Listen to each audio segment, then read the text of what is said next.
ఎవరన్నా అనుకుంటే ఇంకా మన పరిస్థితులు దిగజారిపోయి నెల నెలా జీతభత్యాలు ఇచ్చుకోలేని పరిస్థితికి పడిపోతాము.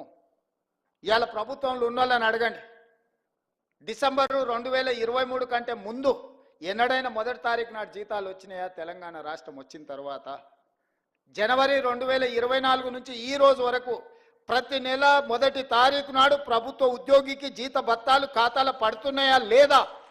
మీరు ఒక్కసారి వాళ్ళని అడగండి.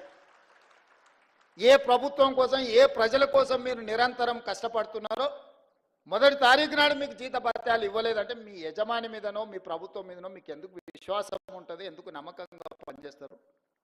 అందుకే ఈరోజు ప్రతి నెల మొదటి తారీఖు నాడు నా ప్రభుత్వ ఉద్యోగులకు జీతభత్యాలు ఇచ్చే ప్రయత్నం నేను చేస్తున్నా. ఇప్పటి వరకు ఒక్క రోజు కూడా తప్పకుండా ఈ నెల చాలా ఇబ్బంది వస్తే రిజర్వ్ బ్యాంకులో ప్రత్యేకంగా తలకాయ తాకట్టు పెట్టి 4,000 కోట్ల రూపాయలు తీసుకొచ్చి మొదటి తారీఖు నాడు ప్రభుత్వ ఉద్యోగస్తులకు జీతభత్యాలు ఇచ్చిన. సరే, కరువు భత్యము, డిఏలు, కొన్ని విషయాలు మీరు అంటున్నారు. నేను ఒకటే మా ప్రభుత్వ ఉద్యోగ మిత్రులకు విజ్ఞప్తి చేస్తున్నాను. ఈ ప్రభుత్వం మీది, నేను కస్టోడియన్ మాత్రమే. నేను మీ అందరి తరఫున సమన్వయం చేసేవాడిని. నాకంటూ ప్రత్యేకంగా కిరీటం ఏం లేదు.